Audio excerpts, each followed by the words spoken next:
SIR ಕರ್ತವ್ಯಕ್ಕೆ ಶಿಕ್ಷಕರನ್ನ ನಿಯೋಜಿಸಲಾಗಿದೆ.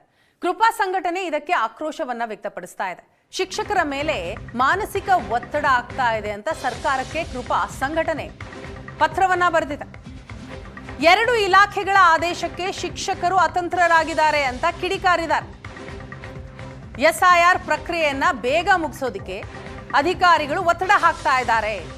ಶಾಲೆಯಲ್ಲಿ ತರಗತಿ ನಡೆಸಲು ಶಿಕ್ಷಣ ಇಲಾಖೆ ಕಟ್ಟುನಿಟ್ಟಿನ ಸೂಚನೆಯನ್ನ ಕೊಟ್ಟಿದೆ. 2 ಇಲಾಖೆಯ ನಡುವೆ ಅನುದಾನಿತ ಶಾಲೆಗಳ ಶಿಕ್ಷಕರು ಪರದಾಡ್ತಾ ಇದ್ದಾರೆ. ಅವರ ಮೇಲೆ ಒತ್ತಡ ಜಾಸ್ತಿ ಆಗ್ತಾ ಇದೆ.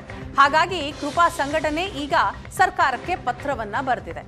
ಎಸ್ಐಆರ್ಗೆ ಹಾಜರಾಗದೇ ಇದ್ರೆ ಶಿಕ್ಷಕರ ವಿರುದ್ಧ ಎಫ್ಐಆರ್ ಬೆದರಿಕೆಯೂ ಹಾಕಲಾಗುತ್ತೆ. 2 ಇಲಾಖೆಯ ನಡುವೆ ಅನುದಾನಿತ ಖಾಸಗಿ ಶಾಲೆಯ ಶಿಕ್ಷಕರು ಮಾತ್ರ ಪರದಾಡ್ತಾ ಇದ್ದಾರೆ. ಎಸ್ಐಆರ್ ಕರ್ತವ್ಯದಲ್ಲಿರುವ ಶಿಕ್ಷಕರ ವಿರುದ್ಧ ಕ್ರಮ ತೆಗೆದುಕೊಳ್ಳಬಾರದು ಅಂತ ಕೃಪಾ ಸಂಘಟನೆ ಮನವಿ ಮಾಡಿದೆ.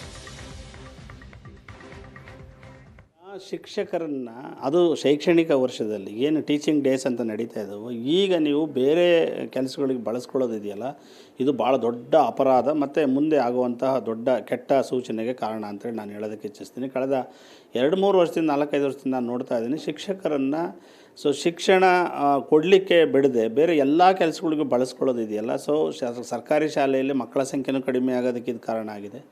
ಎರಡನೇದಾಗಿ ಆ ಶಾಲೆಗಳು ಮುಚ್ಚೋದಕ್ಕೂ ಇದು ಕಾರಣ ಆಗಿದೆ. ಮುಚ್ಚಿದ ನಂತರ ಸಾಕಷ್ಟು ಅದೇ ಬಡ ವಿದ್ಯಾರ್ಥಿಗಳಿಗೆ ಶಿಕ್ಷಣದಿಂದ ವಂಚನೆ ಆಗೋದಕ್ಕೂ ಇದು ಕಾರಣ ಆಗಿದೆ. ಇವರೇ ಹೇಳ್ತಾರೆ, ಕಳೆದ ವರ್ಷ ಸುಮಾರು 68,000 ಶಿಕ್ಷಕರ ಪೋಸ್ಟ್ ವೇಕೆಂಟ್ ಇದ್ದಾವೆ, ನಮ್ಮಲ್ಲಿ ಶಿಕ್ಷಕರ ಕೊರತೆ ಭಾಳ ಅಗಾಧವಾಗಿದೆ, ನಾವು ಪಾರ್ಟ್ ಟೈಮ್ ಶಿಕ್ಷಕರನ್ನ ತಗೊಳ್ತೀವಿ ಅಂತ. ಅಂಥ ಕಂಡೀಷನ್ಸಲ್ಲಿ ಈಗ ಅಕಾಡೆಮಿಕ್ ಇಯರ್ ಪ್ರಾರಂಭ ಆಗಿದೆ. ಈಗ ಆಲ್ರೆಡಿ ಕೊರತೆಯನ್ನು ಅನುಭವಿಸ್ತಾ ಇದ್ದಾರೆ. ಇಂಥ ಸಂದರ್ಭದಲ್ಲಿ ಅದೇ ಶಿಕ್ಷಕರನ್ನ ಪಾಠ ಮಾಡೋದು ಬಿಟ್ಬಿಟ್ಟು ನೀವು SIRನ್ನು ಮಾಡಬೇಕು, ಪ್ರಜಾಪ್ರಭುತ್ವ ಮೊದಲು ಆನಂತರ ಶಿಕ್ಷಣ ಅಂದರೆ ನಿಮ್ಮ ಶಿಕ್ಷಣನೇ ಇಲ್ಲ ಅಂದರೆ ಪ್ರಜಾಪ್ರಭುತ್ವದ ಮೀನಿಂಗ್ ಎಲ್ಲಿರುತ್ತೆ? ದಯಮಾಡಿ ರಾಜ್ಯ ಸರ್ಕಾರದ ನೌಕರರು ಅಂತೇಳಿ ಸುಮಾರು 4 ಲಕ್ಷ ಇದ್ದಾರೆ.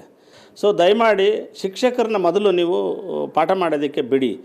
ಅದರ ನಂತರ ನೀವು ಬೇರೆಯವನ್ನೆಲ್ಲ ಅಥವಾ ಬೇರೆ ಅದು ಉದ್ಯೋಗಗಳನ್ನ ಅದಕ್ಕೆ ಬಳಸ್ಕೊಳ್ಳಿ ಅಂತೇಳ್ಬಿಟ್ಟು ನಾನು ಮಾನ್ಯ ಮುಖ್ಯಮಂತ್ರಿಗಳಿಗೆ ಹೇಳೋದಕ್ಕೆ ಇಚ್ಛಿಸ್ತೀನಿ. ಆ ಕುರಿತು ಪತ್ರ ಬರೀತಿದ್ವಿ. ಯಾಕಂದರೆ ಏಡೆಡ್ ಶಾಲೆಯಲ್ಲಿ 90% ಶಿಕ್ಷಕರ ಕೊರತೆ ಇದೆ.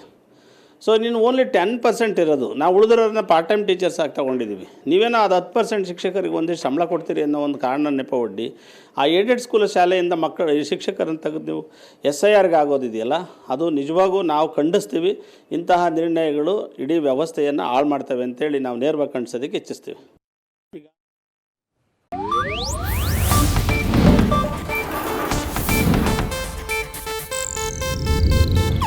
ಇದು ಏಷ್ಯಾನೆಟ್ ನ್ಯೂಸ್ ನೆಟ್ವರ್ಕ್ ಪ್ರಸ್ತುತಿ.